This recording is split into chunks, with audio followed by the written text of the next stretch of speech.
Thank you, folks. Thank you so much for joining us. I know this is a lot to take in, and really some of the bigger issues. I want to give a big thank you to Showtime for bringing us this presentation. And now I'm very proud to present. I'll start with first of all the director of the film, Dror Moreh, who is up on the screen with us. Dror, can you hear us? Yes, I can hear you. Thank you very much. And I hope you hear the applause as well. And he's going to be in conversation with John Prendergast, who is a human rights activist and one of the founders of the Century, and has done amazing work in some of the fields that were explored in the film, and specifically, of course, genocide. Let me start by asking you, Dror, where did this come from? Where did this start for you? Why did you want to make a film on this topic? Well, it started the urge to do the film, which I regret now after all those years of suffering doing that film. Started basically after the chemical attack in Ghouta in Syria, where I was in Israel, and seeing this horrible picture of those little kids suffocating from the chemical attack, and knowing that Obama put a red line there and said that if there will be a use of chemical weapon, it will be red line and that America will act.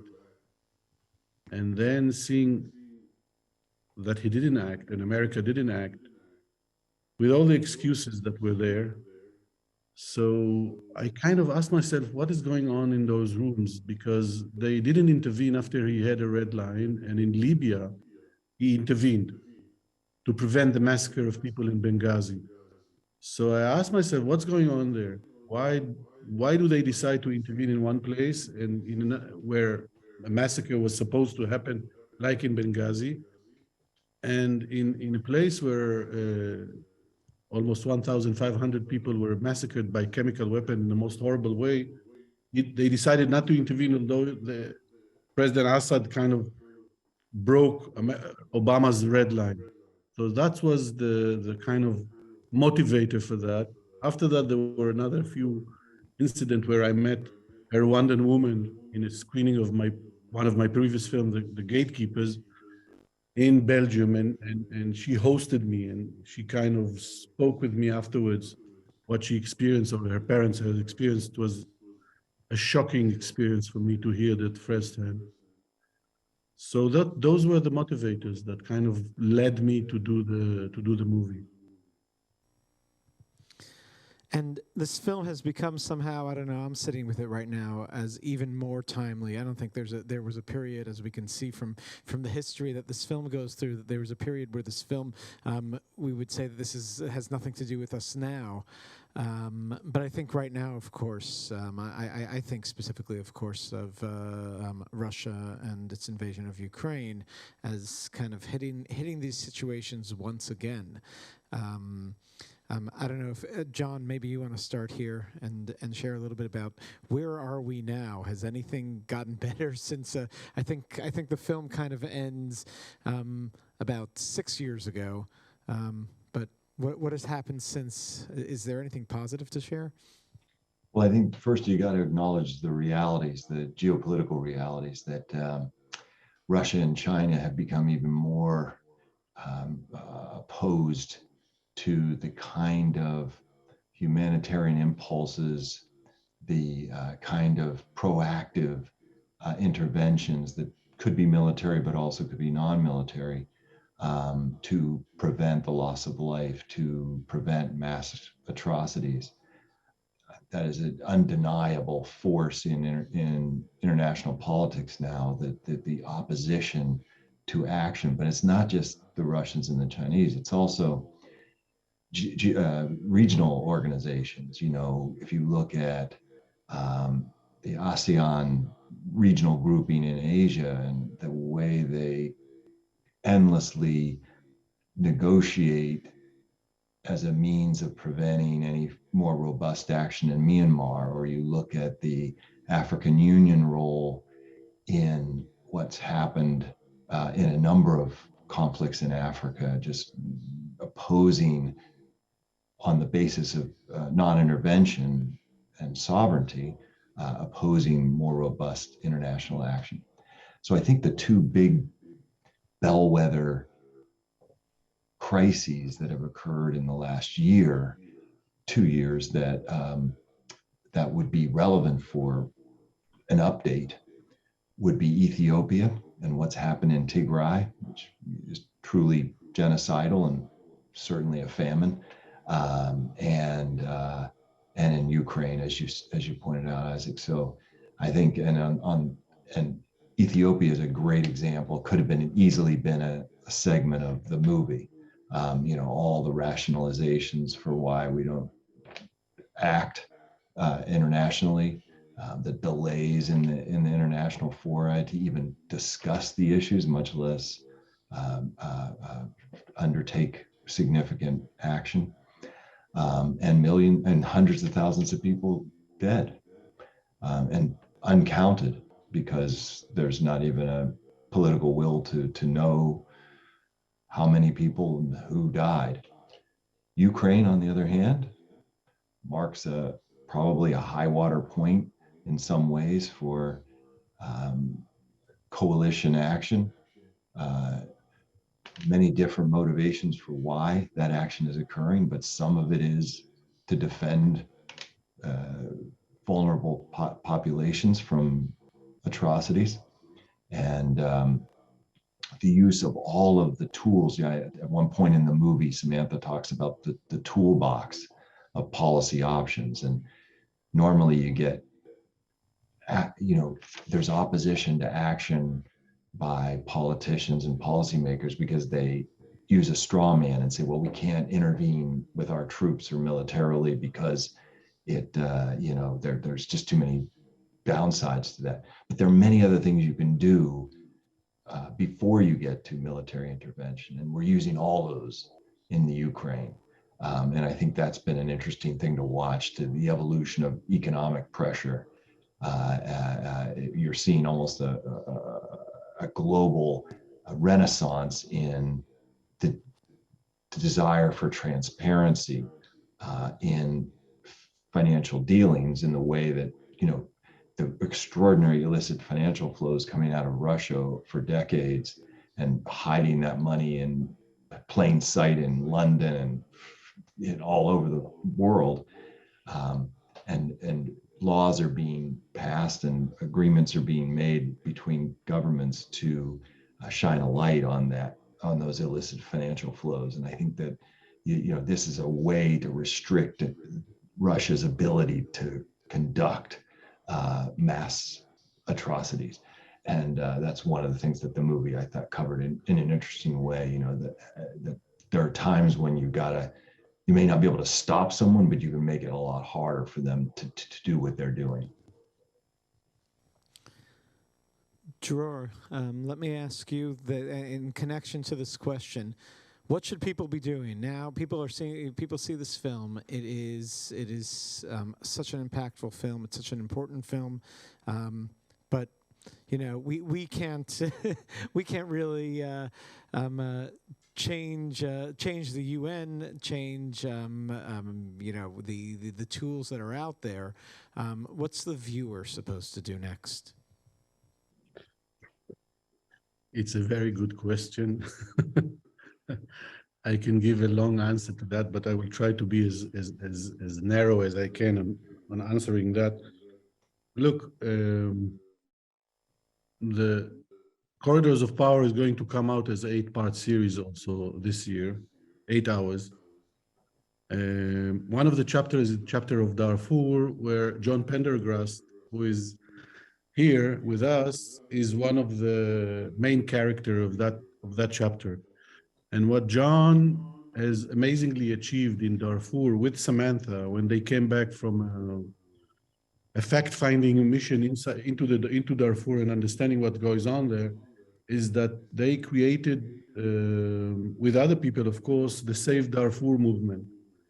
And if there is an example of the impact of a group of citizens who managed to sway administration to act and to create attention to a genocide that was still happening as they were there.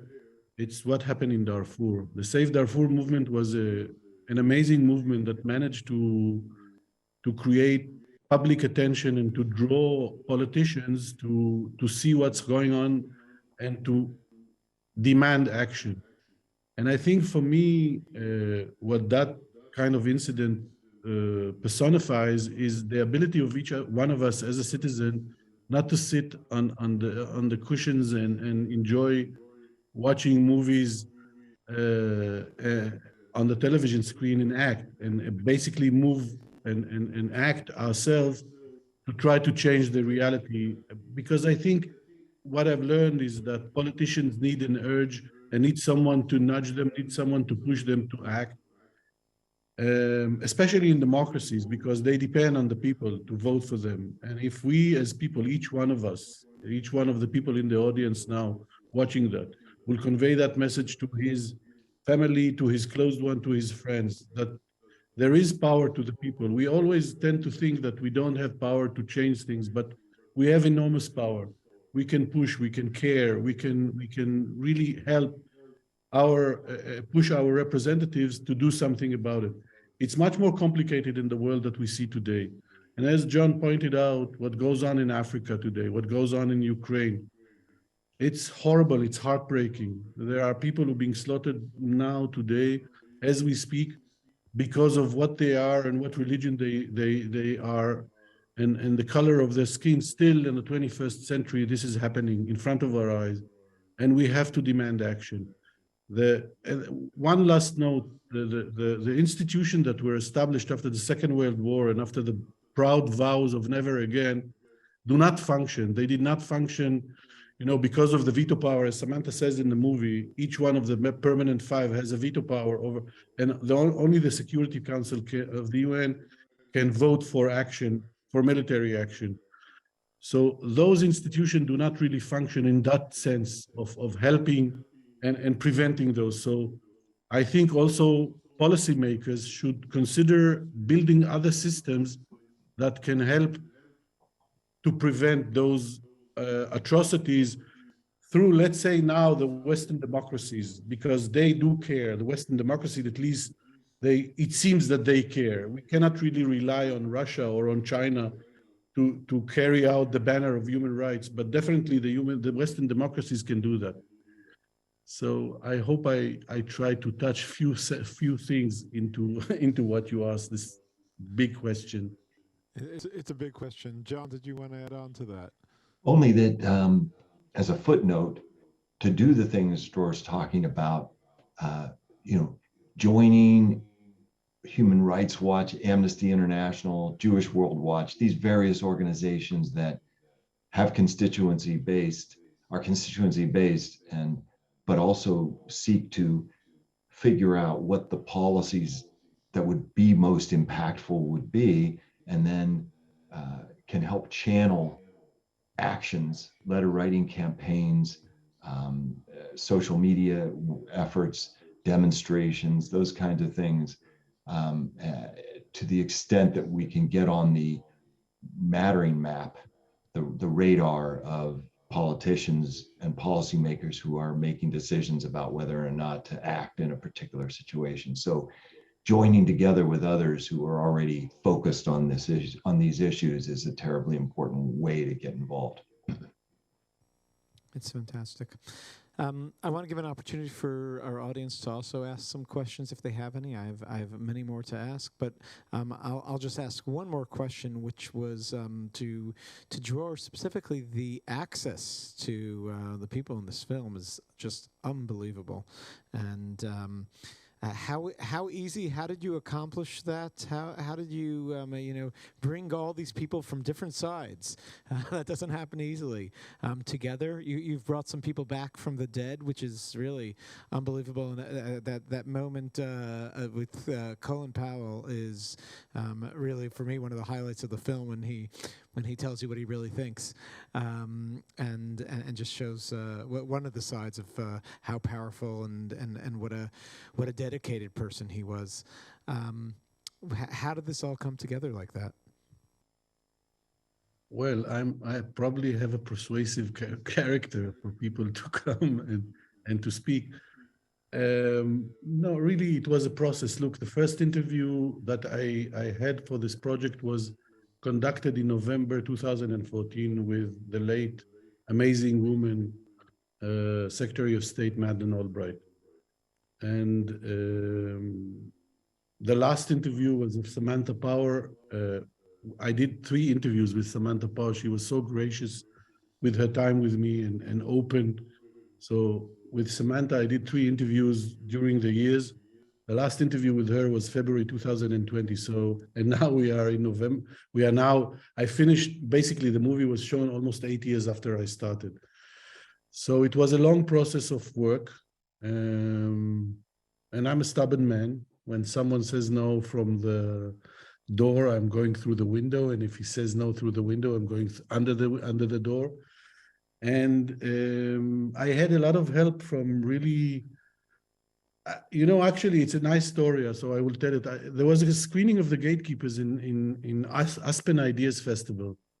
And Dennis Ross was the main character of my other movie, The Human Factor, who conducted an interview with me. And in the audience of the screening in Aspen, Madeleine Albright was there. I think Condi Rice was there, Queen Rania. There were a lot of, and they asked me, he said to me after the interview in the Q&A, Dennis, he said, you were nominated now for the Academy for Gatekeepers. What is your next project? So I said, I would like to line up in front of me 5 secretaries of state and speak with them. And everybody kind of laughed. And I said, no, I'm serious. I really would like to understand, why did you intervene in Libya, but not in Syria? And then Dennis got serious. By the way, everybody can watch that interview. It's online on YouTube. And he said, it's a serious matter, and I think it's a good idea, and I might be able to help you. So as an Israeli chutzpah, I said to him, can we shake on that in front of everybody?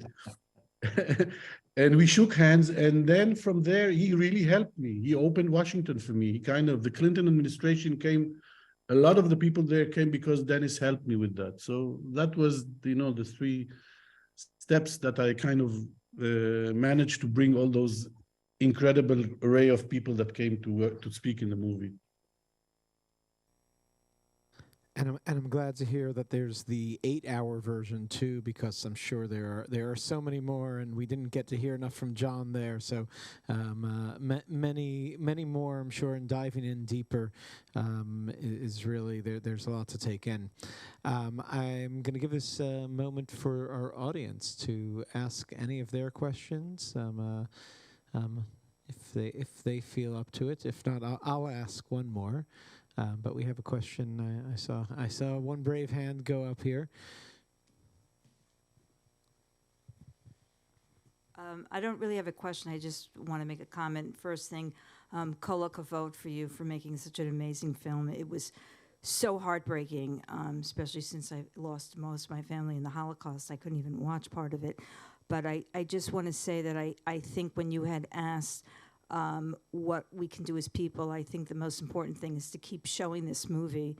And like you said, if enough people start voting with their hearts and pushing it, I think it could make a difference. And what this movie really showed was, Elie Wiesel once had said, what we learned from the Holocaust is you can get away with it. And I think what your movie is showing is the importance of reminding us that we cannot let that happen. So thank you. Thank you very much. When does the series air on Showtime? Well, actually, as we speak, I'm still working on the post-production of the series. And one good thing that happened to us is that Meryl Streep agreed to be the narrator. And I was in Los Angeles a month and a half ago recording her narration. She did an amazing job. As you know, she's the GOAT, the greatest of them all. So she added to the content that was already there a lot, and it will come out probably this year. towards spring or autumn. We have, Fanta- we have another Fantastic. We have question. another question up there. This is a really awkward question, terribly awkward. Probably doesn't belong in this movie, but I too was so deeply, deeply, deeply moved and knocked out by the film. But I'm curious, I don't know that you can answer this, but these are all atrocities that we try to catch up with kind of after they've happened. Every action has been a reaction that we're waiting for the corridors of power to react to. But it occurs to me that, I'm sure to everybody, we have a massive atrocity about to happen with the climate. And what, even with knowledge of how we kill one another, hope do we have of an about to be atrocity being addressed? And as I said, I don't even know that that's a fair question for this film. Did climate come up at all in any of these conversations? Well, no, not really. I was dealing with atrocities, as the woman said, that happened. By the way, I had an idea for a movie. Maybe someone in the crowd can finance that. I had an idea for a movie to create a Nuremberg trial for those who are responsible for the climate change, because it is a crime, and it is a crime that going to cost and costs hundreds of thousands, if not millions of life in side effects and all of that. So I had an idea of creating a Nuremberg trial for crimes against humanity and war crimes for those who are responsible for the global warming and what's going on in the climate, but it's not connected to this movie. John, can you share for a moment a little bit where people can find out more about your work and how can they get involved with some of your activities? Well, thanks. We focus, the Sentry, SENTRY, focuses on the people making extraordinary amounts of money off of human misery, off of atrocities. The war profiteers and genocide profiteers.